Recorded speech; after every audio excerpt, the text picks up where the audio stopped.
Hi friends, എല്ലാവരും cut off പ്ലസിൻ്റെ പുതിയ വീഡിയോയിലേക്ക് സ്വാഗതം.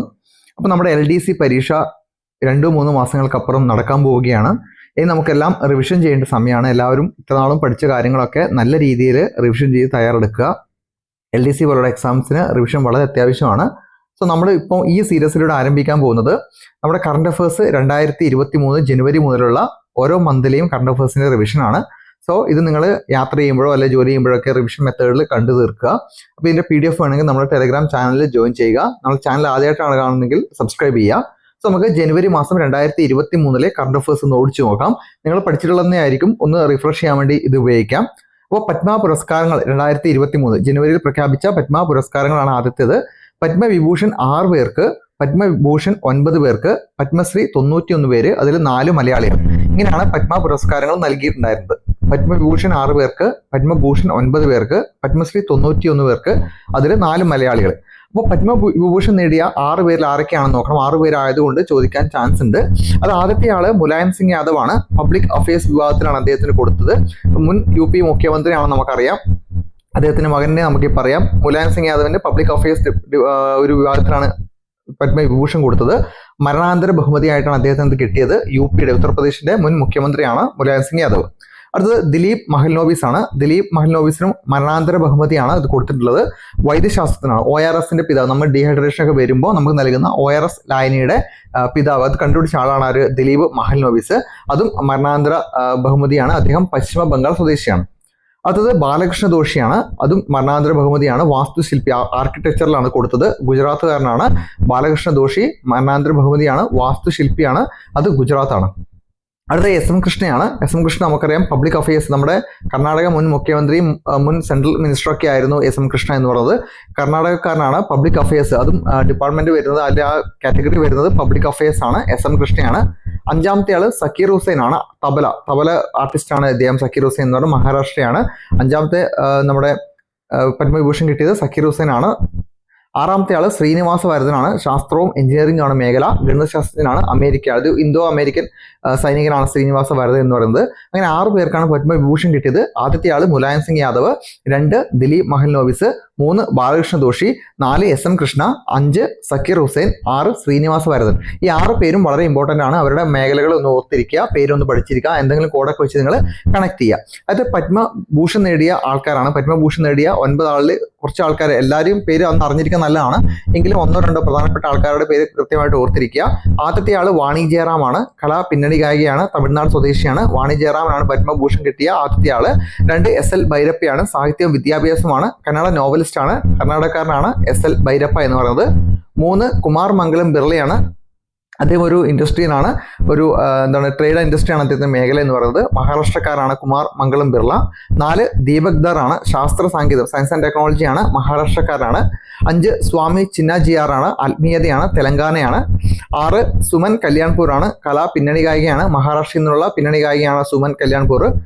7 കപിൽ കപൂർ ആണ്. സാഹിത്യം വിദ്യാഭ്യാസമാണ്. ഡൽഹിയിൽ നിന്നുള്ള സാഹിത്യം വിദ്യാഭ്യാസ മേഖലയിൽ പ്രവർത്തിക്കുന്ന ആളാണ് കപിൽ കപൂർ. അടുത്ത് നമുക്കറിയാവുന്ന നമ്മുടെ ഇൻഫോസിസിലേക്ക് മേധാവിയായിട്ടുള്ള സുധാമൂർത്തി ആണ്. സോഷ്യൽ വർക്കാണ്. കർണാടകയാണ്. 9 കമലേഷ് D പട്ടേലാണ്. ആത്മീയത തെലങ്കാനയാണ്. സോ ഈ പേരുകളൊന്ന് ഓർത്തിരിക്കാൻ ശ്രമിക്കുക. നമ്മുടെ പത്മഭൂഷൺ ജേതാക്കള് 2023 9 പേർക്കായിരുന്നു. അതിൽ ആദ്യത്തെ ആളെന്ന് പറയുന്നത് വാണി ജയറാമാണ്. പിന്നണി ഗായികയാണ്. തമിഴ്നാടാണ്. അടുത്ത് SL ഭൈരപ്പ, കന്നഡ നോവലിസ്റ്റ് ആണ്. കർണാടക. 3 കുമാർ മംഗളം ബിർള, മഹാരാഷ്ട്ര. 4 ദീപക് ദർ, മഹാരാഷ്ട്ര. 5 സ്വാമി ചിന്നാജിയാർ, തെലങ്കാന. 6 സുമൻ കല്യാൺപൂർ, മഹാരാഷ്ട്ര. 7 കപിൽ കപൂർ, ഡൽഹി. 8 സുധാമൂർത്തി, കർണാടക. 9 കമലേഷ് D പട്ടേൽ, തെലങ്കാന. അപ്പൊ ഇത്രയാണ് നമ്മുടെ ഈ വർഷത്തെ 2023 പത്മഭൂഷൺ ജേതാക്കളായിട്ടുള്ളത്. സോ അടുത്ത് നമുക്ക് നോക്കാം. അടുത്തതായിട്ട് പത്മശ്രീ നേടിയ മലയാളികളാണ്. 91 പേർക്ക് പത്മശ്രീ ഉണ്ടായിരുന്നു. എല്ലാവരുടെയും പേര് പഠിച്ചിരിക്കാൻ നമുക്ക് പറ്റില്ല. അതുകൊണ്ട് തന്നെ അതിൽ ഉൾപ്പെട്ട 4 മലയാളികളുടെ പേര് വളരെ നിർബന്ധമായിട്ട് പഠിച്ചിരിക്കണം. അപ്പൊ ആദ്യത്തേത് പത്മശ്രീ, ആദ്യത്തെ ആള് VP അപ്പുക്കുട്ടൻ പൊതുവാളാണ്. ആദ്യത്തെ ആളെന്ന് പറയുന്നത് VP അപ്പുക്കുട്ടൻ പൊതുവാളാണ്. അടുത്തതെന്ന് പറഞ്ഞാൽ ആരാണ്? ചെറുവയൽ രാമനാണ്. ചെറുവയൽ രാമൻ, നെല്ലച്ചൻ എന്നൊക്കെ വിളിക്കപ്പെടുന്ന ചെറുവയൽ രാമനാണ്. പരമ്പരാഗത നെല്ലുവിത്ത് സംരക്ഷകനാണ് ചെറുവയൽ രാമൻ എന്ന് പറയുന്നത്. അടുത്തയാള് SRD പ്രസാദാണ്. കളരി ഗുരുക്കളായിട്ടുള്ള SRD പ്രസാദാണ് മൂന്നാമത്തെ ആള്. ആള് 4 സി ഐസക് ആണ്. ചരിത്രകാരനായിട്ടുള്ള സി ഐസക് ആണ് 4 ആള്. അപ്പൊ ആദ്യത്തെ ആള് അപ്പുക്കുട്ടൻ പൊതുവാളാണ്, 2 ചെറുവയൽ രാമനാണ്, 3 SRD പ്രസാദ് ആണ്, അടുത്തത് സി ഐസക് ആണ്. സോ ഇത്രയും കാര്യങ്ങളും അവരുടെ മേഖലകൾ. ചെറുവയൽ രാമൻ എന്ന് പറയുന്നത് പരമ്പരാഗത നെല്ല് വിത്ത് സംരക്ഷകനാണ്, SRD പ്രസാദ് കളരി ഗുരുക്കളാണ്, സി ഐസക് ചരിത്രകാരനാണ്. ഇപ്പൊ ഈ മേഖലകളും അവരുടെ 4 പേരെയും കൃത്യമായിട്ട് ഓർത്തിരിക്കുക. അപ്പൊ അടുത്ത ക്വസ്റ്റ്യൻ നോക്കാം. അടുത്തത് ചെറുധാന്യങ്ങളുടെ പ്രചാരത്തിനും കൃഷിക്കും അവബോധത്തിനും വേണ്ടി വേണ്ടിയുള്ള പ്രവർത്തനങ്ങളെ മാനിച്ചുകൊണ്ട് 2023 പത്മശ്രീ ബഹുമതി നൽകി ആദരിച്ച ശാസ്ത്രജ്ഞൻ ആരെന്നാണ്. അപ്പോൾ ചെറുധാന്യങ്ങളുടെ, നമുക്കറിയാം മില്ലറ്റ്സിന് വളരെയധികം പ്രാധാന്യം കൊടുക്കുന്ന ഒരു കൺട്രിയാണ് നമ്മുടേത്. സോ ചെറുധാന്യങ്ങളുടെ പ്രചാരത്തിനും കൃഷിക്കും അവബോധത്തിനും വേണ്ടിയുള്ള പ്രവർത്തനങ്ങളെ മാനിച്ച് 2023 പത്മശ്രീ ബഹുമതി നൽകി ആദരിച്ച ശാസ്ത്രജ്ഞനാണ് ഡോക്ടർ ഗാദർ വാലി എന്ന് പറയുന്നത്. അപ്പോൾ ഡോക്ടർ ഗാദർ വാലിനെയും നമ്മുടെ PV സതീഷിനെയും എന്താണ് ഇന്ത്യയുടെ മില്ലറ്റ് മനുഷ്യർ എന്ന് വിശേഷിപ്പിക്കാറുണ്ട്. ശ്രദ്ധിക്കുക, ഡോക്ടർ ഗാദർ വാലിനെയും PV സതീഷിനെയും ഇന്ത്യയുടെ മില്ലറ്റ് മനുഷ്യർ എന്ന് വിശേഷിപ്പിക്കാറുണ്ട്. ഈ രണ്ടുപേരെയും നമ്മൾ ഇന്ത്യയുടെ മില്ലറ്റ് മനുഷ്യൻ എന്ന് വിശേഷിപ്പിക്കാറുണ്ട്. അതുപോലെ ചെറുധാന്യങ്ങളുടെ പ്രാധാന്യം പ്രചരിപ്പിക്കുന്നതിനായിട്ട് തെലങ്കാനയിൽ ഡെക്കാൻ ഡെവലപ്മെന്റ് സൊസൈറ്റി സ്ഥാപിച്ച വ്യക്തിയാണ് ആര്? PV സതീഷ് എന്ന് പറയുന്നത്. ചെറുധാന്യങ്ങളുടെ പ്രാധാന്യം പ്രചരിപ്പിക്കുന്നതിനായിട്ട് തെലങ്കാനയിൽ ഡെക്കാൻ ഡെവലപ്മെന്റ് സൊസൈറ്റി സ്ഥാപിച്ച വ്യക്തിയാണ് ആര്? PV സതീഷ് എന്ന് പറയുന്നത്. അതുപോലെ സംസ്ഥാന സർക്കാർ ചെറുധാന്യ ഗ്രാമം പദ്ധതി നടപ്പിലാക്കുന്നത് എവിടെയാണ്? അത് അട്ടപ്പാടിയിലാണ്. സംസ്ഥാന സർക്കാർ ചെറുധാന്യ ഗ്രാമം പദ്ധതി നടപ്പിലാക്കുന്നത് അട്ടപ്പാടിയിലാണ്. സംസ്ഥാന സർക്കാർ ചെറുധാന്യ ഗ്രാമം പദ്ധതി നടപ്പിലാക്കുന്നത് അട്ടപ്പാടിയിലാണ്. ഇന്ത്യയുടെ മില്ലറ്റ് മനുഷ്യർ എന്നറിയപ്പെടുന്ന ആരാണ്? അത് PV സതീഷിനെയും ഡോക്ടർ ഗാദർ വാലിയെയുമാണ്. ഡോക്ടർ ഗാദർ വാലിക്ക് 2023 പത്മശ്രീ നൽകിയിട്ട് രാജ്യം ആദരിച്ചിട്ടുണ്ട്. അപ്പൊ ഇത്രയാണ് പത്മശ്രീ പത്മഭൂഷൺ അവാർഡുകളുമായി ബന്ധപ്പെട്ട ഓർത്തിരിക്കേണ്ട പ്രധാനപ്പെട്ട പോയിന്റുകൾ. ഒന്നും മിസ് ചെയ്യാതെ പറഞ്ഞിട്ടുണ്ട്. നിങ്ങൾ നോട്ട് ചെയ്ത് വെക്കുക, പഠിക്കുക. അടുത്തത് നമ്മൾ പോകുന്നത് 80ാമത് ഗോൾഡൻ ഗ്ലോബ് അവാർഡുകളിലേക്കാണ്. 2023 പ്രഖ്യാപിച്ച 80ാമത് ഗോൾഡൻ ഗ്ലോബ് അവാർഡുകളാണ്. അപ്പൊ മികച്ച ചിത്രം ഏതായിരുന്നു? ദ ഫാബിൾമാൻസ് ആണ്. ദി ഫാബിൾമാൻസ് ആണ് മികച്ച ചിത്രമായിട്ട് 2023 80ാമത് ഗോൾഡൻ ഗ്ലോബ് അവാർഡിൽ മികച്ച ചിത്രമായിട്ട് പ്രഖ്യാപിക്കപ്പെട്ടത് ദ ഫാബിൾമാൻസ് ആണ്. മികച്ച നടൻ ആരായിരുന്നു? ഓസ്റ്റിൻ ബട്ട്ലർ ആണ്. എൽവിസ് എന്ന പടത്തിൽ ഓസ്റ്റിൻ ബട്ട്ലർ ആണ് മികച്ച നടനായിട്ടുള്ള. പേരൊക്കെ എങ്ങനെയെങ്കിലും കണക്ട് ചെയ്ത് ഓർത്തിരിക്കാൻ ശ്രമിക്കുക. മികച്ച നടൻ എന്ന് പറയുന്നത് ഓസ്റ്റിൻ ബട്ട്ലർ ആണ്. മികച്ച ചിത്രം ദ ഫാബിൾമാൻസ് ആണ്. മികച്ച നടി ഏതാണ്? കേറ്റ് ബ്ലാഞ്ചറ്റ് ആണ്. കേറ്റ് ബ്ലാഞ്ചറ്റ് ആണ് മികച്ച നടിയായിട്ട് തിരഞ്ഞെടുക്കപ്പെട്ടത്. മികച്ച സംവിധായകൻ നമുക്കെല്ലാം അറിയുന്ന സംവിധായകൻ സ്റ്റീവൻ സ്പിൽബർഗ് ആണ്. സ്റ്റീവൻ സ്പിൽബർഗ് ആണ് മികച്ച സംവിധായകനായി തിരഞ്ഞെടുക്കപ്പെട്ടത്. അതും ചിത്രം ദ ഫാബിൾമാൻസ് ആണ്. മികച്ച ഗാനം ഏതാണ്? നമുക്കെല്ലാം അറിയാം അല്ലെ, നമ്മുടെ ഇന്ത്യക്കാർക്ക് തന്നെ വളരെ അഭിമാനമായ ഗാനമായിരുന്നു നാട്ടുനാട്ട് എന്ന് പറയുന്ന ഗാനം. RRRലെ ഗാനമാണ്. MM കിരവാണി സംഗീത സംവിധാനം നൽകിയ ഗാനമാണത്. സോ മികച്ച ഒറിജിനൽ ഗാനത്തിനുള്ള ഗോൾഡൻ ഗ്ലോബ് നേടിയത് നാട്ടുനാട്ടാണ്. MM കിരവാണി സംഗീത സംവിധാനം നൽകിയത്. സോ നാട്ടുനാട്ടു എന്ന് തുടങ്ങുന്ന RRRലെ ഗാനത്തിന് സംഗീതം നൽകിയത് ആരാണ്? MM കിരവാണിയാണ്. നമ്മൾ പറഞ്ഞത് തന്നെയാണ്. അപ്പോ RRR എന്ന ചിത്രത്തിലെ നാട്ടുനാട്ടു എന്ന് തുടങ്ങുന്ന ഗാനത്തിന് സംഗീതം നൽകിയത് MM കിരവാണിയാണ്. സോ ഒന്നുകൂടി നോക്കാം. മികച്ച ചിത്രം എന്ന് പറയുന്നത് ദ ഫാബിൾമാൻസ് ആണ്. മികച്ച ചിത്രം ദ ഫാബിൾമാൻസ് ആണ്. മികച്ച നടൻ അത് ഓസ്റ്റിൻ ബട്ട്ലർ ആണ്. മികച്ച നടൻ ഓസ്റ്റിൻ ബട്ട്ലർ ആണ്. മികച്ച നടി അത് കേറ്റ് ബ്ലാഞ്ചറ്റ് ആണ്. മികച്ച നടി കേറ്റ് ബ്ലാഞ്ചറ്റ് ആണ്. മികച്ച സംവിധായകൻ സ്റ്റീവൻ സ്പിൽബർഗ് ആണ്. മികച്ച സംവിധായകൻ സ്റ്റീവൻ സ്പിൽബർഗ് ആണ്. മികച്ച ഒറിജിനൽ ഗാനം നാട്ടുനാട്ടുമാണ്. അതിന് സംഗീത സംവിധാനം നൽകിയതാരാണ്? MM കിരവാണിയാണ്. അപ്പൊ ഈ നാട്ടുനാട്ടു എന്ന ഗാനത്തിന്റെ രചയിതാവ് ആരാണ്? ചന്ദ്രബോസ് ആണ്. നാട്ടുനാട്ടു എന്ന ഗാനത്തിന്റെ രചയിതാവായിട്ട് വരുന്നത് ചന്ദ്രബോസ് ആണ്. RRR എന്ന സിനിമയുടെ സംവിധാനം നിർവഹിച്ചിരിക്കുന്നത് SS രാജമൗലിയാണ്. നമ്മുടെ SS രാജമൗലിയാണ് RRR എന്ന സിനിമയുടെ സംവിധാനം നിർവഹിച്ചിരിക്കുന്നത്. ഓക്കെ, അപ്പൊ ഗോൾഡൻ ഗ്ലോബ് പുരസ്കാരം ഇന്ത്യയിലേക്ക് ആദ്യമായിട്ട് നേടുന്ന ഇന്ത്യക്കാരൻ ആരാണ്? അത് AR റഹ്മാൻ ആണ്. ഗോൾഡൻ ഗ്ലോബ് പുരസ്കാരം നേടിയ ആദ്യത്തെ ഇന്ത്യക്കാരൻ എന്ന് പറയുന്നത് AR റഹ്മാൻ ആണ്. ഗോൾഡൻ ഗ്ലോബ് പുരസ്കാരം നേടിയ ആദ്യത്തെ ഇന്ത്യക്കാരൻ എന്ന് പറയുന്നത് AR റഹ്മാൻ ആണ്. സ്ലം ഡോഗ് മില്യനെയർ എന്ന ചിത്രത്തിലൂടെയാണ് AR റഹ്മാന് ഗോൾഡൻ ഗ്ലോബ് പുരസ്കാരം ലഭിക്കുന്നത്. ഓക്കെ, സ്ലം ഡോഗ് മില്യനെയർ എന്ന ചിത്രത്തിലൂടെയാണ് AR റഹ്മാന് ഗോൾഡൻ ഗ്ലോബ് ആദ്യമായിട്ട് ലഭിക്കുന്നത്. ഓക്കെ, ഇന്ത്യക്കാരനായിട്ടുള്ള ഗോൾഡൻ ഗ്ലോബ് ലഭിക്കുന്ന ആദ്യത്തെ ഇന്ത്യക്കാരനാണ് ആര്? AR Rahman. Slum dog millionaire എന്ന ചിത്രത്തിലൂടെയാണ് അദ്ദേഹത്തിന് ആ പുരസ്കാരം ലഭിക്കുന്നത്. അപ്പോൾ സ്ലം ഡോഗ് മില്യനെയർ ബ്രിട്ടീഷ് ചലച്ചിത്രമായിരുന്നു. നമുക്കറിയാം ഇന്ത്യൻ ചലച്ചിത്രമായിരുന്നില്ല. അത് AR റഹ്മാൻ ശേഷം ഗോൾഡൻ ഗ്ലോബ് നേടുന്ന ആളാരാണ്? അതാണ് MM കിരവാണി. ഓക്കെ, AR റഹ്മാന് ശേഷം ഗോൾഡൻ ഗ്ലോബ് പുരസ്കാരം നേടുന്ന ഇന്ത്യക്കാരനാണ് ആര്? MM കിരവാണി എന്ന് പറയുന്നത്. അത് RRR എന്ന ചിത്രത്തിലൂടെയാണ്. അതിനു മുമ്പ് ആദ്യമായി ഗോൾഡൻ ഗ്ലോബ് നേടുന്നത് AR റഹ്മാൻ ആണ്. അത് സ്ലം ഡോഗ് മില്യനെയർ ആണ്. ആ പടം നിങ്ങൾ എല്ലാവരും കണ്ടിട്ടുള്ള പടമായിരിക്കും. സോ നമുക്ക് ഗോൾഡൻ ഗ്ലോബ് ഒന്നുകൂടെ നോക്കാം. 80ാമത് ഗോൾഡൻ ഗ്ലോബ് അവാർഡുകളാണ് നമ്മൾ പറഞ്ഞത്. മികച്ച ചിത്രം ദ ഫാബിൾമാൻസ് ആണ്. മികച്ച നടൻ ഓസ്റ്റിൻ ബട്ട്ലർ ആണ്. മികച്ച നടി കേറ്റ് ബ്ലാഞ്ചറ്റ് ആണ്. മികച്ച സംവിധായകൻ സ്റ്റീവൻ സ്പിൽബർഗ് ആണ്. മികച്ച ഒറിജിനൽ ഗാനം നാട്ടുനാട്ടുമാണ്. അത് സംഗീത സംവിധാനം ചെയ്തത് MM കിരവാണിയാണ്. അത് എഴുതിയത് ആരാണ്? ചന്ദ്രബോസാണ് എഴുതിയത്. RRR എന്ന സിനിമയുടെ സംവിധാനം നിർവഹിച്ചതാരാണ്? അത് SS രാജമൗലിയാണ്. എന്നാൽ ഗോൾഡൻ ഗ്ലോബ് പുരസ്കാരം നേടുന്ന ആദ്യത്തെ ഇന്ത്യക്കാരൻ AR റഹ്മാനാണ്. രണ്ടാമത് അദ്ദേഹത്തിന് ശേഷം നേടുന്ന ആളാരാണ്? അദ്ദേഹമാണ് ഈ MM കീരവാണി എന്ന് പറയുന്നത്. നമുക്ക് അടുത്ത ക്വസ്റ്റ്യൻ നോക്കാം. അടുത്ത പ്രധാനപ്പെട്ട ഒരു പുരസ്കാരമാണ് പ്രവാസി ഭാരതീയ പുരസ്കാരം 2023. പ്രവാസി ഭാരതീയ പുരസ്കാരം 2023 നേടിയ ആളാണ്. 27 പേർക്ക് ഈ പുരസ്കാരം നൽകിയിട്ടുണ്ട്. പ്രവാസി ഭാരതീയ പുരസ്കാരം 2023 27 പേർക്ക് ഇത്തവണ നൽകിയിട്ടുണ്ട്. സോ പുരസ്കാരം ലഭിച്ച മലയാളികളെ കുറിച്ച് നമ്മൾ തീർച്ചയായിട്ടും അറിഞ്ഞിരിക്കണം. ആദ്യത്തെ ആള് ഡോക്ടർ അലക്സാണ്ടർ മാളിയേക്കൽ ജോൺ ആണ്. ഡോക്ടർ അലക്സാണ്ടർ മാളിയേക്കൽ ജോൺ ആണ്. വൈദ്യശാസ്ത്ര മേഖലയിലാണ് അദ്ദേഹത്തിന് പുരസ്കാരം ലഭിച്ചിട്ടുള്ളത്. അടുത്തത് രാജേഷ് സുബ്രഹ്മണ്യാണ്. US ബിസിനസ് ചെയ്യുന്ന ബിസിനസ്സുകാരനായിട്ടുള്ള രാജേഷ് സുബ്രഹ്മണ്യാണ് നമ്മുടെ പ്രവാസി ഭാരതീയ പുരസ്കാരം 2023 അർഹനായ മറ്റൊരു മലയാളി. മൂന്നാമത്തെ ആള് സിദ്ധാർത്ഥ് ബാലേന്ദ്രനാണ്. UAE വ്യവസായിയാണ് അദ്ദേഹം. സോ 3 പേർക്കാണ് ഇത്തവണ പ്രവാസി ഭാരതീയ പുരസ്കാരം ലഭിക്കുന്നത്. ഡോക്ടർ അലക്സാണ്ടർ മാളിയേക്കൽ ജോൺ വൈദ്യശാസ്ത്രം, രാജേഷ് സുബ്രഹ്മണ്യൻ US ബിസിനസ്സുകാരനാണ്, സിദ്ധാർത്ഥ് ബാലേന്ദ്രൻ UAE വ്യവസായിയാണ്. അപ്പൊ ഈ 3 പേർക്കാണ് 2023 നമ്മുടെ പ്രവാസി ഭാരതീയ പുരസ്കാരം ലഭിക്കുന്നത്. അപ്പൊ 17ാമത് പ്രവാസി ഭാരതീയ ദിവസിന്റെ വേദി എവിടെയായിരുന്നു?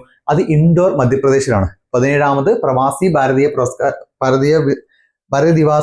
ദിവസിന്റെ വേദി എന്ന് പറയുന്നത് ഇൻഡോർ മധ്യപ്രദേശാണ്. 17ാമത് പ്രവാസി ഭാരതീയ ദിവസത്തിന്റെ വേദി അത് ഇൻഡോർ മധ്യപ്രദേശാണ്. അപ്പൊ ഇതിന്റെ മുഖ്യ അതിഥിയായിട്ടുണ്ടായിരുന്നത് മുഹമ്മദ് ഇർഫാൻ അലിയാണ്. ഗയാന പ്രസിഡന്റ് ആയിട്ടുള്ള മുഹമ്മദ് ഇർഫാൻ അലിയാണ് മുഖ്യ അതിഥിയായിട്ടുണ്ടായിരുന്നത്. നമ്മൾ പഠിക്കാൻ 2023 റിപ്പബ്ലിക് ദിനത്തിലെ ഏറ്റവും മുഖ്യ അതിഥിയായിട്ടുണ്ടായിരുന്ന ഈജിപ്ഷ്യൻ പ്രസിഡന്റാണ് നമ്മൾ പഠിക്കുന്നുണ്ട്. അതുപോലെ തന്നെയാണ് 17ാമത് പ്രവാസി ഭാരതീയ ദിവസിന്റെ മുഖ്യ അതിഥിയായിട്ടുണ്ടായിരുന്നത് മുഹമ്മദ് ഇർഫാൻ അലിയാണ്. ഗയാന പ്രസിഡന്റ് ആയിട്ടുള്ള മുഹമ്മദ് ഇർഫാൻ അലിയാണ് നമ്മുടെ പ്രവാസി ഭാരതീയ ദിവസത്തിന്റെ മുഖ്യ അതിഥിയായിട്ട് ഉണ്ടായിരുന്നത്. 2022 52ാമത് ഓടക്കുഴൽ അവാർഡ് നേടിയതാരാണ്? 2022 52ാമത് ഓടക്കുഴൽ അവാർഡ് നേടിയത് അംബികാസുധൻ മാങ്ങാടാണ്. അംബികാസുധൻ മാങ്ങാടാണ് 2022 52ാമത് ഓടക്കുഴൽ അവാർഡ് നേടിയത്. അതിന്റെ കൃതി ഏതാണ്? പ്രാണവായുവാണ്. അദ്ദേഹം എഴുതിയ കൃതി എന്നത് പ്രാണവായുവാണ്. പ്രധാന കൃതികൾ PSC ചോദിച്ചിട്ടുണ്ട്. എൻമകജെ PSC ഒരുപാട് തവണ റിപ്പീറ്റ് ചെയ്ത ക്വസ്റ്റ്യൻ ആണ്. എൻമകജയുടെ കർത്താവ് ആര് എന്നത് അത് അംബികാസുധൻ മാങ്ങാടാണ്. 2022 52ാമത് ഓടക്കുഴൽ അവാർഡ് നേടിയ വ്യക്തി എന്ന് പറയുന്നത് അംബികാസുധൻ മാങ്ങാടാണ്. കൃതി പ്രാണവായുവാണ്. കൃതി ഏതാണ്? പ്രാണവായുവാണ്. അതുപോലെ അത് നൽകുന്ന ആരാണ്? മഹാകവി G ശങ്കരക്കുറുപ്പ് സ്ഥാപിച്ച ഗുരുവായൂരപ്പൻ ട്രസ്റ്റ് ആണ് ഈ ഓടക്കുഴൽ അവാർഡ് നൽകുന്നത് അല്ലെ. ഓടക്കുഴൽ അവാർഡ് നൽകുന്നത് ഗുരുവായൂരപ്പൻ ട്രസ്റ്റ് ആണ്. സോ ഈ അംബികാസുധൻ മാങ്ങാടിന്റെ പ്രധാന കൃതികൾ എന്ന് പറയുന്നത് 1 എൻമകജയാണ്, 2 മത്സ്യങ്ങളാണ്, 3 നീരാളിയനാണ്, പിന്നെ രാത്രി, പിന്നെ സാധാരണ വേഷങ്ങൾ. ഇതൊക്കെ ഈ അംബികാസുധൻ മാങ്ങാടിന്റെ പ്രധാനപ്പെട്ട കൃതികളാണ്. 1 എൻമകജെ, 2 മത്സ്യങ്ങൾ, നീരാളിയൻ, രാത്രി, സാധാരണ വേഷങ്ങൾ. അപ്പൊ ഇത്രയും പ്രധാനപ്പെട്ട കൃതികളുണ്ട്. എല്ലാം ഒന്ന് ഓർത്തു വെക്കുക. എൻമകജെ, 2 മത്സ്യങ്ങൾ, നീരാളിയൻ, രാത്രി, സാധാരണ വേഷങ്ങൾ. എൻമകജെ, 2 മത്സ്യങ്ങൾ, നീരാളിയൻ, രാത്രി, സാധാരണ മനുഷ്യങ്ങൾ. സോ 2022 52ാമത് ഓടക്കുഴൽ അവാർഡ് ജേതാവ് അംബികാസുധൻ മാങ്ങാടാണ്. ഏത് കൃതിക്കാണത്? പ്രാണവായുവാണ്. ഓക്കെ, പ്രാണവായു എന്ന കൃതിക്കാണ് അംബികാസുധൻ മാങ്ങാടിന് 2022 52ാമത് ഓടക്കുഴൽ അവാർഡ് നേടിയത്. അപ്പോൾ ഈ അവാർഡ് നൽകുന്നത് മഹാകവി G ശങ്കരക്കുറുപ്പ് സ്ഥാപിച്ച ഗുരുവായൂരപ്പൻ ട്രസ്റ്റ് ആണ്. മഹാകവി G ശങ്കരക്കുറുപ്പ് സ്ഥാപിച്ച ഗുരുവായൂരപ്പൻ ട്രസ്റ്റ് ആണ് ഈ അവാർഡ് നൽകുന്നത്. ആദ്യത്തെ ജേതാവ് ആരായിരുന്നു? നമ്മൾ PSC ഇപ്പം പഠിക്കുമ്പോൾ ഒരു അവാർഡ് മാത്രം പഠിച്ചാൽ പോരാ, അതിന്റെ ആദ്യം കിട്ടിയ ആൾ ആരെന്ന രീതിയിൽ കൂടി പഠിക്കണം. സോ ആദ്യത്തെ ജേതാവ് വെണ്ണിക്കുളം ഗോപാലക്കുറുപ്പാണ് അല്ലെ. ആ വെണ്ണിക്കുളം ഗോപാലക്കുറുപ്പാണ് ഈ നമ്മുടെ ഓടക്കുഴൽ അവാർഡിന്റെ ആദ്യത്തെ ജേതാവ് എന്ന് പറയുന്നത് വെണ്ണിക്കുളം ഗോപാലക്കുറുപ്പാണ്. കൃതി ഏതാണ്? തുളസീദാസ രാമായണ വിവർത്തനമാണ്. തുളസീദാസ രാമായണ വിവർത്തനമാണ് ഇതിന്റെ ആദ്യത്തെ കൃതി, മീൻസ് ആദ്യത്തെ അവാർഡിന് അർഹമായ കൃതി എന്ന് പറയുന്നത് തുളസീദാസ രാമായണ വിവർത്തനമാണ്. അത് ജേതാവാണ് ആര്? വെണ്ണിക്കുളം ഗോപാലക്കുറുപ്പ് എന്ന് പറയുന്നത്. ഓക്കെ, നമുക്ക് അടുത്ത ക്വസ്റ്റ്യൻ നോക്കാം. അടുത്ത ഒരു അവാർഡാണ് മാധ്യമരംഗത്തെ മികവിന് സംസ്ഥാന സർക്കാർ നൽകുന്ന 2020 സ്വദേശാഭിമാനി കേസരി പുരസ്കാരത്തിന് അർഹനായിട്ടുള്ള മാധ്യമപ്രവർത്തകൻ. മാധ്യമരംഗത്തെ മികവിന് സംസ്ഥാന സർക്കാർ നൽകുന്ന 2020 സ്വദേശാഭിമാനി കേസരി പുരസ്കാരത്തിന് അർഹനായിട്ടുള്ള മാധ്യമപ്രവർത്തകനാണ്. ആരാണ് ആള്? SR ശക്തിധരനാണ്. SR ശക്തിധരനാണ് 2020 സ്വദേശാഭിമാനി കേസരി പുരസ്കാരത്തിന് അർഹമായത് SR ശക്തിധരനാണ്. അതുപോലെ പ്രഥമ നിയമസഭാ ലൈബ്രറി പുരസ്കാരത്തിന് അർഹനായതാണ് അത് T പത്മനാഭനാണ്. പ്രഥമ നിയമസഭാ ലൈബ്രറി പുരസ്കാരത്തിന് അർഹനായത് T പത്മനാഭനാണ്. പ്രഥമ നിയമസഭാ ലൈബ്രറി പുരസ്കാരത്തിന് അർഹനായത് ആരാണ്? T പത്മനാഭനാണ്. 2021 കേരള ശാസ്ത്ര സാഹിത്യ അവാർഡുകൾ ഏതൊക്കെ നോക്കാം. 2021 കേരള ശാസ്ത്ര സാഹിത്യ അവാർഡുകൾ. ബാലശാസ്ത്ര സാഹിത്യത്തിനുള്ള പുരസ്കാരം ഡോക്ടർ മുഹമ്മദ് ജാഫർ പാലോടിനാണ്. ഓക്കെ, ഡോക്ടർ മുഹമ്മദ് ജാഫർ പാലോടിനാണ് ബാലശാസ്ത്ര സാഹിത്യത്തിനുള്ള പുരസ്കാരം. കൃതി ഏതാണ്? കൊറോണ കാലത്തൊരു വവ്വാൽ. അദ്ദേഹത്തിന്റെ കൊറോണ കാലത്തൊരു വവ്വാൽ എന്ന കൃതിക്കാണ് കേരള ബാലശാസ്ത്ര സാഹിത്യത്തിനുള്ള പുരസ്കാരം നേടിയത്. അപ്പോൾ നമുക്ക് ക്വസ്റ്റ്യൻസ് ആയിട്ട് വരുമ്പോൾ ഇതുപോലെ ബുക്സ് ഇത് എഴുതിയത് ആര് എന്ന ക്വസ്റ്റ്യൻസ് ഒക്കെ ഉണ്ടാവും. കൊറോണ കാലത്തൊരു വവ്വാലിന്റെ കൃതിയുടെ മീൻസ് കൃതി എഴുതിയത് ആര് തുടങ്ങിയതൊക്കെ ഡോക്ടർ മുഹമ്മദ് ജാഫർ പാലോടാണ്. ഡോക്ടർ മുഹമ്മദ് ജാഫർ പാലോടിന്റെ പുസ്തകമാണിത്, കൊറോണ കാലത്തൊരു വവ്വാൽ എന്ന് പറയുന്നത്. ഓക്കെ, അടുത്തതായിട്ട് ശാസ്ത്ര പത്രപ്രവർത്തനത്തിനുള്ള പുരസ്കാരത്തിന് അർഹനായത് ആരാണ്? ശാസ്ത്ര പത്രപ്രവർത്തനത്തിനുള്ള പുരസ്കാരത്തിന് അർഹനായത് എം ജയതിലകനാണ്. എം ജയതിലകനാണ് ശാസ്ത്ര പത്രപ്രവർത്തനത്തിനുള്ള പുരസ്കാരത്തിന് അർഹനായത്. ജലാശയങ്ങൾ വിഴുങ്ങുന്ന ദുർഭൂതം എന്ന ലേഖനത്തിനാണ് അവാർഡ് അർഹനാക്കിയത്. ശാസ്ത്ര പത്രപ്രവർത്തനത്തിനുള്ള പുരസ്കാരത്തിന് അർഹനായത് എം ജയതിലകനാണ്. ജലാശയങ്ങൾ വിഴുങ്ങുന്ന ദുർഭൂതം എന്ന ലേഖനമാണ് അവാർഡിന് അർഹമാക്കിയത്. ഓക്കെ, അടുത്ത വൈക്കം മുഹമ്മദ് ബഷീർ സ്മാരക ട്രസ്റ്റിന്റെ 15ാമത് ബഷീർ പുരസ്കാരം 2022 15ാമത് ബഷീർ സ്മാരക പുരസ്കാരം ലഭിച്ചത് എം മുകുന്ദനാണ്. നൃത്തം ചെയ്യുന്ന കുടകൾ എന്ന നോവലാണ് എം മുകുന്ദന് പുരസ്കാരം ലഭിച്ചത്. PSC നേരത്തെ ഈ പുസ്തകം ആര് എഴുതിയത് എന്ന രീതിയിൽ ക്വസ്റ്റ്യൻ ചോദിച്ചിട്ടുണ്ട്.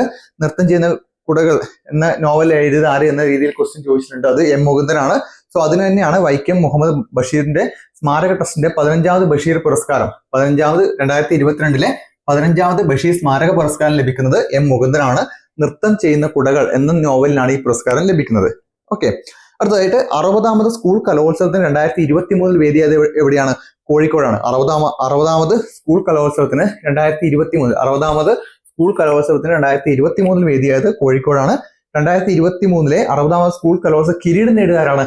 അതും കോഴിക്കോടാണ്. 2023 സ്കൂൾ കലോത്സവത്തിന് വേദിയായത് കോഴിക്കോടാണ്. അതുപോലെ തന്നെ ആ കിരീടം നേടുകാരാണ്? അതും കോഴിക്കോടാണ്. ഓക്കെ, അത് ഉന്നത വിദ്യാഭ്യാസ രംഗത്തെ പാഠ്യപദ്ധതി പരിഷ്കരണത്തിനായി കേരള സർക്കാർ നിയമിച്ച കമ്മിറ്റിയുടെ അധ്യക്ഷനാണ് ആര്? പ്രൊഫസർ സ്വാർത്ത ദാസ് ആണ്. ഉന്നത വിദ്യാഭ്യാസ രംഗത്തെ പാഠ്യപദ്ധതി പരിഷ്കരണത്തിനായി കേരള സർക്കാർ നിയമിച്ച കമ്മിറ്റിയുടെ അധ്യക്ഷനാണ് ആര്? പ്രൊഫസർ സ്വാർത്ത ദാസ്. ഉന്നത വിദ്യാഭ്യാസ രംഗത്തെ പാഠ്യപദ്ധതി പരിഷ്കരണത്തിനായി കേരള സർക്കാർ നിയമിച്ച കമ്മിറ്റിയുടെ അധ്യക്ഷനാണ് ആര്? പ്രൊഫസർ സ്വാർത്ത ദാസ്. ഓക്കെ, ഓർത്തിരിക്കുക. അടുത്തതായിട്ട് ദാരിദ്ര്യ നിർമ്മാർജ്ജനം, ചേരി നിർമ്മാർജ്ജനം എന്നീ പ്രവർത്തനങ്ങളെ മുൻനിർത്തി UN വേൾഡ് ഹാബിറ്റാറ്റ് അവാർഡ് നേടിയ ഇന്ത്യൻ സംസ്ഥാനം ഏത്? ഒന്ന് ദാരിദ്ര്യ നിർമ്മാർജ്ജനം, മറ്റൊന്ന് ചേരി നിർമ്മാർജ്ജനം തുടങ്ങിയ പ്രവർത്തനങ്ങളെ മുൻനിർത്തിക്കൊണ്ട് UN വേൾഡ് ഹാബിറ്റാറ്റ് അവാർഡ് നേടിയ ഇന്ത്യൻ സംസ്ഥാനമാണ് ആര്? ഒഡീഷ എന്ന് പറയുന്നത്. UN വേൾഡ് ഹാബിറ്റാറ്റ് അവാർഡ് നേടിയ ഇന്ത്യൻ സംസ്ഥാനമാണ് ഒഡീഷ. മുഖ്യമന്ത്രി ആരാണ്? അത് നവീൻ പട്നായിക് ആണ്. ഒഡീഷ മുഖ്യമന്ത്രി നവീൻ പട്നായിക് ആണ്. അദ്ദേഹത്തിന്റെ നേതൃത്വത്തിൽ നടന്നു വരുന്ന ജാഗ മിഷൻ പദ്ധതിക്കാണ് UN വേൾഡ് ഹാബിറ്റാറ്റ് പുരസ്കാരം ലഭിക്കുന്നത്. അപ്പൊ UN വേൾഡ് ഹാബിറ്റാറ്റ് പുരസ്കാരത്തിന്റെ ലക്ഷ്യം എന്തൊക്കെയാണ്? ഒന്ന് ദാരിദ്ര്യ നിർമ്മാർജ്ജനം, ചേരി നിർമ്മാർജ്ജനം എന്നീ പ്രവർത്തനങ്ങളെ മുൻനിർത്തിക്കൊണ്ട് UN വേൾഡ് ഹാബിറ്റാറ്റ് അവാർഡ് നേടിയ ഇന്ത്യൻ സംസ്ഥാനം ഒഡീഷയാണ്. ആ ഒഡീഷയിലെ പദ്ധതിയുടെ പേര് ജാഗ മിഷൻ എന്നാണ്. അത് ഒഡീഷ മുഖ്യമന്ത്രി ആരാണ്? അത് നവീൻ പട്നായിക് ആണ്. ഓക്കെ, അപ്പൊ 2023 ഇന്ത്യയിലെ ഹോക്കി വേൾഡ് കപ്പ് നടന്നിട്ടുണ്ടായിരുന്നു. സോ അതിന്റെ ഇമ്പോർട്ടന്റ് ആയിട്ടുള്ള കാര്യങ്ങൾ തീർച്ചയായിട്ടും പഠിച്ചിരിക്കണം. 2023 ഹോക്കി ലോകകപ്പിന് വേദിയായിട്ടുള്ള ഇന്ത്യൻ സംസ്ഥാനം ഏതാണ്? 2023 ഹോക്കി ലോകകപ്പിന് വേദിയായിട്ടുള്ള ഇന്ത്യൻ സംസ്ഥാനം എന്ന് പറയുന്നത് ഒഡീഷയാണ്. 2023 ഹോക്കി വേൾഡ് കപ്പിന് വേദിയായിട്ടുള്ള ഇന്ത്യൻ സംസ്ഥാനം എന്ന് പറയുന്നത് ഒഡീഷയാണ്. 2023 ലോകകപ്പ് ഹോക്കി ജേതാക്കൾ ആരാണ്? അത് ജർമ്മനിയാണ്. 2023 ലോകകപ്പ് ഹോക്കി ജേതാക്കൾ ജർമ്മനിയാണ്. അത് വേദിയായിട്ടുള്ള ഇന്ത്യൻ സംസ്ഥാനം എന്ന് പറയുന്നത് ഒഡീഷയാണ്. 2023 ഹോക്കി ലോകകപ്പിന് വേദിയായിട്ടുള്ള ഇന്ത്യൻ സംസ്ഥാനം ഒഡീഷ. അവിടെ മത്സരത്തിൽ ജയിച്ചത് ജർമ്മനിയാണ്. ഫൈനൽ ആരെയാണ് തോൽപ്പിച്ചത്? ജർമ്മനി ബെൽജിയത്തിനെയാണ് തോൽപ്പിക്കുന്നത്. ഓക്കെ, ജർമ്മനി ബെൽജിയത്തിനെയാണ് തോൽപ്പിക്കുന്നത്. ജർമ്മനി ബെൽജിയത്തെ തോൽപ്പിച്ചിട്ടാണ് ഈ ഒരു കിരീടം നേടുന്നത്. ഓക്കെ, അതിന്റെ 2023 ഹോക്കി ലോകകപ്പിന്റെ ഭാഗ്യ ചിഹ്നം എന്ന് പറയുന്നത് എന്തായിരുന്നു? അത് ഒലി എന്ന ആമയാണ് ഇതിന്റെ ഭാഗ്യ ചിഹ്നം. 2023 വേൾഡ് ഹോക്കി ലോകകപ്പിന്റെ ഭാഗ്യ ചിഹ്നം എന്ന് പറയുന്നത് ഒലി എന്ന ആമയാണ്. ഓക്കെ, അത് ബാങ്കിങ് ഇടപാടുകൾക്ക് പൂർണ്ണ ഡിജിറ്റൽ സംവിധാനം ഒരുക്കിയ ആദ്യത്തെ സംസ്ഥാനം ഏതാണ്? അത് ബാങ്കിങ് ഇടപാടുകൾക്ക് പൂർണ്ണമായും ഡിജിറ്റൽ സംവിധാനം ഒരുക്കിയ ആദ്യത്തെ സംസ്ഥാനം അത് കേരളമാണ്. ബാങ്കിങ് ഇടപാടുകൾക്ക് പൂർണ്ണ ഡിജിറ്റൽ സംവിധാനം ഒരുക്കിയ ആദ്യത്തെ സംസ്ഥാനം എന്ന് പറയുന്നത് കേരളമാണ്. കേരളത്തെ സമ്പൂർണ്ണ ബാങ്കിങ് ഡിജിറ്റൽ സംസ്ഥാനമായി പ്രഖ്യാപിക്കുന്ന എപ്പോഴാണ്? ജനുവരി 7, 2023 കേരളത്തെ സമ്പൂർണ്ണ ഡിജിറ്റൽ ബാങ്കിങ് സംസ്ഥാനമായി പ്രഖ്യാപിക്കുന്നത് ജനുവരി 7, 2023 സോ ബാങ്കിങ് ഇടപാടുകൾക്ക് പൂർണ്ണ ഡിജിറ്റൽ സംവിധാനം ഒരുക്കിയ ആദ്യത്തെ സംസ്ഥാനമാണിത് കേരളം. കേരളത്തെ സമ്പൂർണ്ണ ബാങ്കിങ് ഡിജിറ്റൽ സംസ്ഥാനമായി പ്രഖ്യാപിക്കുന്നത് ജനുവരി 7, 2023 2023 അപ്പൊ നമുക്ക് ഇപ്പൊ അടുത്തൊരു തെരഞ്ഞെടുപ്പ് കഴിഞ്ഞതിന്റെ പശ്ചാത്തലത്തിൽ കുറച്ച് അതുമായി ബന്ധപ്പെട്ട കാര്യങ്ങൾ കൂടി നിങ്ങൾ നോട്ട് ചെയ്ത് വെക്കണം. 2023 ജനുവരിയിൽ പ്രസിദ്ധീകരിക്കപ്പെട്ട കേരളത്തിലെ പുതുക്കിയ വോട്ടർ പട്ടിക പ്രകാരം ഏറ്റവും കൂടുതൽ വോട്ടർമാരുള്ള ജില്ല ഏതാണ്? ഏറ്റവും കൂടുതൽ വോട്ടർമാരുള്ള ജില്ല അത് മലപ്പുറമാണ്. ഏറ്റവും കൂടുതൽ വോട്ടർമാരുള്ള ജില്ല മലപ്പുറമാണ്. ഏറ്റവും കുറവ് വോട്ടർമാരുള്ള ജില്ല എവിടെയാണ്? അത് വയനാടാണ്. ഏറ്റവും കുറവ് വോട്ടർമാരുള്ള ജില്ല വയനാടാണ്. സോ ഏറ്റവും കൂടുതൽ വോട്ടർമാരുള്ള ജില്ല മലപ്പുറമാണ്. ഏറ്റവും കുറവ് വോട്ടർമാരുള്ള ജില്ല അത് വയനാടാണ്. ഏറ്റവും കൂടുതൽ ഭിന്നലിംഗ വോട്ടർമാരുള്ള ജില്ല ഏതാണ്? തിരുവനന്തപുരമാണ്. ഏറ്റവും കൂടുതൽ ഭിന്നലിംഗ വോട്ടർമാരുള്ള ജില്ല തിരുവനന്തപുരമാണ്. ഏറ്റവും കൂടുതൽ സ്ത്രീ വോട്ടർമാരുള്ള ജില്ല അതും മലപ്പുറമാണ്. ഏറ്റവും കൂടുതൽ വോട്ടർമാരുള്ള ജില്ല മലപ്പുറമാണ്.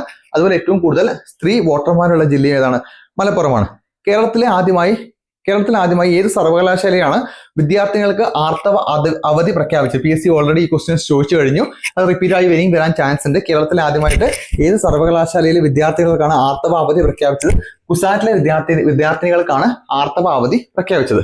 രാജ്യത്തെ സമ്പൂർണ്ണ ഭരണഘടനാ സാക്ഷരത നേടുന്ന ആദ്യത്തെ ജില്ല ഏതാണ്? രാജ്യത്തെ സമ്പൂർണ്ണ ഭരണഘടനാ സാക്ഷരത നേടുന്ന ആദ്യത്തെ ജില്ല എന്ന് പറയുന്നത് കൊല്ലം ജില്ലയാണ്. ഓക്കെ, ദ സിറ്റിസൺ എന്ന ക്യാമ്പയിൻ വഴിയാണ് കൊല്ലം ഈ ലക്ഷ്യം കൈവരിച്ചത്. ദ സിറ്റിസൺ എന്ന ക്യാമ്പയിൻ വഴിയാണ്. ഓക്കെ, ന്യൂയോർക്ക് ടൈംസ് തയ്യാറാക്കിയ 2020 മുതൽ നിർബന്ധമായി കണ്ടിരിക്കേണ്ട 62 ടൂറിസം കേന്ദ്രങ്ങളുടെ പട്ടികയിൽ ഇന്ത്യയിൽ ഉൾപ്പെട്ട ഏക സംസ്ഥാനമാണ് ഇത്? കേരളം എന്ന് പറയുന്നത്. ഓക്കെ, ന്യൂയോർക്ക് ടൈംസ് തയ്യാറാക്കിയ നിർബന്ധമായും കണ്ടിരിക്കേണ്ട 60 ടൂറിസ്റ്റ് സ്പോട്സ് എന്ന പട്ടികയിൽ ഉൾപ്പെട്ട ഏക ഇന്ത്യൻ സംസ്ഥാനമാണ് ഇത്? കേരളം എന്ന് പറയുന്നത്. അതുപോലെ 2023 ജനുവരിയിൽ കേന്ദ്ര പരിസ്ഥിതി മന്ത്രാലയം 1972 വന്യജീവി സംരക്ഷണ നിയമത്തിലെ ഷെഡ്യൂൾ 3 പ്രകാരം സംരക്ഷിത സസ്യമായി പ്രഖ്യാപിച്ചത് നീലക്കുറിഞ്ഞിയാണ്. ഓക്കെ, 2023 ജനുവരിയില് കേന്ദ്ര പരിസ്ഥിതി മന്ത്രാലയം 1972 വന്യജീവി സംരക്ഷണ നിയമത്തിലെ ഷെഡ്യൂൾ 3 പ്രകാരം സംരക്ഷിത സസ്യമായി പ്രഖ്യാപിച്ചത് നീലക്കുറിഞ്ഞിയാണ്. 12 വർഷത്തിലൊരിക്കൽ പുഷ്പിക്കുന്ന അപൂർവ ഇനത്തിൽപ്പെട്ട സസ്യമാണ് നീലക്കുറിഞ്ഞി അല്ലെ. അപ്പോൾ 12 വർഷത്തിലൊരിക്കൽ പുഷ്പിക്കുന്ന അപൂർവ ഇനത്തിൽപ്പെട്ട സസ്യമാണ് നീലക്കുറിഞ്ഞി. ഓക്കെ, അപ്പോൾ ഒരു സസ്യത്തിന്റെ സംരക്ഷണത്തിനായിട്ട് ഇന്ത്യയിൽ ആദ്യമായി രൂപീകരിക്കപ്പെട്ട വന്യജീവി സങ്കേതമാണ് ഇത്? കുറിഞ്ഞിമല വന്യജീവി സങ്കേതം. ഒരു സസ്യത്തിന്റെ സംരക്ഷണത്തിനായിട്ട് ഇന്ത്യയിൽ ആദ്യമായി രൂപീകരിക്കപ്പെട്ട വന്യജീവി സങ്കേതമാണ് ഇത്? കുറിഞ്ഞിമല വന്യജീവി സങ്കേതം എന്ന് പറയുന്നത്. ഓക്കെ, അടുത്ത ക്വസ്റ്റ്യൻ നോക്കാം. അടുത്തത്, വിദൂരവും ദുർഘടവുമായ സ്ഥലങ്ങളിലുള്ള പട്ടികവർഗ വിദ്യാർത്ഥികളെ സ്കൂളിൽ എത്തിക്കുന്നതിനായി സംസ്ഥാന പട്ടികജാതി വകുപ്പും തദ്ദേശ സ്വയംഭരണ വകുപ്പും ചേർന്ന് നടപ്പിലാക്കി വരുന്ന ഗോത്ര സാരഥി പദ്ധതിയുടെ പുതിയ പേരെന്താണ്? അത് വിദ്യാവാഹിനി എന്നാണ്. അതിന് ഇത്തരം പ്രൊജക്ടുകൾ ചോദിക്കാൻ ചാൻസ് ഉണ്ട്, നോട്ട് ചെയ്ത് വെക്കുക. വിദൂരവും ദുർഘടവുമായ സ്ഥലങ്ങളിലുള്ള പട്ടികവർഗ വിദ്യാർത്ഥികളെ സ്കൂളിൽ എത്തിക്കുന്നതിനായി സംസ്ഥാന പട്ടികജാതി വകുപ്പും തദ്ദേശ സ്വയംഭരണ വകുപ്പും ചേർന്ന് നടപ്പിലാക്കി വരുന്ന ഗോത്ര സാരഥി പദ്ധതിയുടെ പുതിയ പേരാണിത് വിദ്യാവാഹിനി എന്ന് പറയുന്നത്. ഓക്കെ, വിദ്യാവാഹിനി. അടുത്തതായിട്ട് കേരള സംസ്ഥാന പട്ടികജാതി പട്ടികവർഗ വകുപ്പ് കെ രാധാകൃഷ്ണനാണ്. ഓക്കെ, നമുക്കറിയാം കേരള സംസ്ഥാനത്തിൽ പട്ടികജാതി പട്ടികവർഗ വകുപ്പ് മന്ത്രി കെ രാധാകൃഷ്ണനാണ്. തദ്ദേശ സ്വയംഭരണ വകുപ്പ് മന്ത്രി ആരാണ്? നിലവിൽ MB രാജേഷാണ് അല്ലെ. നിലവിൽ കേരള സംസ്ഥാന പട്ടികജാതി പട്ടികവർഗ വകുപ്പ് മന്ത്രി കെ രാധാകൃഷ്ണനാണ്. തദ്ദേശ സ്വയംഭരണ വകുപ്പ് മന്ത്രി MB രാജേഷാണ്. ഓക്കെ, അപ്പൊ സംസ്ഥാനത്തെ ഉന്നത വിദ്യാഭ്യാസ വകുപ്പിന് കീഴിലുള്ള എല്ലാ സർവകലാശാലകളും കോളേജുകളും ഒരു കുടക്കീഴിലാക്കുന്ന സോഫ്റ്റ്വെയർ ആണ് ഇത് KREAP എന്ന് പറയുന്നത്. ഓക്കെ, സംസ്ഥാനത്തെ ഉന്നത വിദ്യാഭ്യാസ വകുപ്പിന് കീഴിലുള്ള എല്ലാ സർവകലാശാലകളും കോളേജുകളും ഒരു കുടക്കീഴിലാക്കുന്ന സോഫ്റ്റ്വെയർ ആണ് എന്ത് പറയുന്നത്? KREAP എന്ന് പറയുന്നത്. KREAP. അടുത്തതായിട്ട്, മുഴുവൻ ഗോത്രവർഗ്ഗക്കാർക്കും ആവശ്യരേഖകൾ ഉറപ്പാക്കിയ ഇന്ത്യയിലെ ആദ്യത്തെ ജില്ല ഏതാണ്? അത് വയനാടാണ്. മുഴുവൻ ഗോത്രവർഗ്ഗക്കാർക്കും ആവശ്യരേഖകൾ ഉറപ്പാക്കിയ ഇന്ത്യയിലെ ആദ്യത്തെ ജില്ല എന്ന് പറയുന്നത് വയനാടാണ്. ഓക്കെ, അടുത്തത്, പാർശ്വവൽക്കരിക്കപ്പെട്ട സമൂഹത്തിന്റെ ജീവിത മുന്നേറ്റത്തിന് ആവശ്യമായ ആധികാരിക രേഖകൾ വിവിധ വകുപ്പുകളെ ഏകോപിപ്പിച്ച് ഡിജിറ്റൽ ലോക്കർ ലഭ്യമാക്കുന്ന പദ്ധതിയായ Akshaya big campaign for document digitalisation വഴി മുഴുവൻ പട്ടികവർഗ്ഗക്കാർക്കും 6 ആധികാരിക രേഖകൾ ഉറപ്പാക്കിയ കേരളത്തിൽ ആദ്യത്തെ ജില്ലയാണ് ഇത് വയനാട് എന്ന് പറയുന്നത്. അപ്പൊ മുഴുവൻ ഗോത്രവർഗ്ഗക്കാർക്കും ആവശ്യ രേഖകൾ ഉറപ്പാക്കിയ ഇന്ത്യയിലെ ആദ്യത്തെ ജില്ല വയനാടാണെന്ന് നമ്മൾ പറഞ്ഞു. അപ്പൊ എന്താണത് ആ പദ്ധതി എന്ന് പറഞ്ഞാൽ? പാർശ്വവൽക്കരിക്കപ്പെട്ട സമൂഹത്തിന്റെ ജീവിത മുന്നേറ്റത്തിന് ആവശ്യമായിട്ടുള്ള രേഖകൾ വിവിധ വകുപ്പുകളെ ഏകോപിപ്പിച്ചുകൊണ്ട് ഡിജിറ്റൽ ലോക്കർ ലഭ്യമാക്കുന്ന പദ്ധതിയാണിത്. അക്ഷയയുമായി ബന്ധിപ്പിച്ചുകൊണ്ട് campaign for document digitalisation ABCD എന്ന് പറയുന്ന Akshaya big campaign for document digitalisation, അതാണ് ABCD എന്ന് പറയുന്നത്. Akshaya big campaign for document digitalisation വഴി മുഴുവൻ പട്ടികവിഭാഗക്കാർക്കും 6 ആധികാരിക രേഖകൾ ഉറപ്പാക്കുന്ന കേരളത്തിലെ ആദ്യത്തെ ജില്ലയായിട്ട് മാറിയതാണ് ഇത് വയനാട് എന്ന് പറയുന്നത്. ഓക്കെ, അടുത്തത്, കോഴിക്കോട് ബേപ്പൂരിൽ നിലവിൽ വരുന്ന വൈക്കം മുഹമ്മദ് ബഷീറിന്റെ സ്മാരകത്തിന്റെ പേരെന്താണ്? അപ്പൊ കോഴിക്കോട് ബേപ്പൂരിൽ നിലവിൽ വരുന്ന വൈക്കം മുഹമ്മദ് ബഷീറിന്റെ സ്മാരകത്തിന്റെ പേരാണ് ഇത് ആകാശമിഠായി എന്ന് പറയുന്നത്. അപ്പൊ കോഴിക്കോട് ബേപ്പൂരിൽ നിലവിൽ വൈക്കം മുഹമ്മദ് ബഷീറിന്റെ സ്മാരകത്തിന്റെ പേരാണ് ഇത് ആകാശമിഠായി എന്ന് പറയുന്നത്. അപ്പൊ ഇത്രയും ചോദ്യങ്ങളാണ് 2023 ജനുവരിയിൽ ഒരു PSC പരീക്ഷയിൽ, പ്രത്യേകിച്ച് LDC പോലുള്ള പരീക്ഷകളിൽ നിങ്ങൾ തീർച്ചയായിട്ടും നോക്കേണ്ടത്. അപ്പൊ ചോദ്യത്തിന്റെ പാറ്റേൺ കാണുമ്പോൾ തന്നെ നിങ്ങൾക്ക് അറിയാം, റിപ്പീറ്റ് ആയിട്ട് ചോദിക്കാൻ ചാൻസ് ഉള്ള ക്വസ്റ്റ്യൻസ് ആണ്. 2023 ജനുവരിയിലാണ് ഇപ്പം ചോദിച്ചത്. അങ്ങനെ നമുക്ക് 2024 ഏകദേശം ജൂൺ വരെ, അടുത്ത ജൂലൈയിലായിരിക്കും, ജൂലൈ 27-നാണ് തിരുവനന്തപുരത്ത് എക്സാം ഉള്ളത്. അപ്പൊ ജൂൺ വരെയുള്ള ക്വസ്റ്റ്യൻസ് നമുക്ക് നോക്കണം, അതുവരെ നമുക്ക് ചെയ്യണം. അപ്പോൾ നിങ്ങൾക്ക് ഈ വീഡിയോ ഇഷ്ടപ്പെട്ടെങ്കിൽ തീർച്ചയായിട്ടും ലൈക്ക് ചെയ്യുക, ഇതൊന്നും മറ്റൊരു കൂട്ടുകാർക്കായി ഷെയർ ചെയ്ത് കൊടുക്കുക. ചാനൽ ആദ്യമായിട്ടാണ് കാണുമെങ്കിൽ സബ്സ്ക്രൈബ് ചെയ്യുക. ഇതിന്റെ PDF-നായിട്ട് നമ്മൾ ടെലഗ്രാം ഗ്രൂപ്പിലും ജോയിൻ ചെയ്യുക. അപ്പോൾ അടുത്ത മാസം ഫെബ്രുവരി മാസത്തെ വീഡിയോ ആയിട്ട് നമുക്ക് ഉടനെ കാണാം. അപ്പോൾ എല്ലാവർക്കും പെട്ടെന്ന് തന്നെ ജോലി കിട്ടട്ടെ. ചാനൽ സബ്സ്ക്രൈബ് ചെയ്യുക. താങ്ക്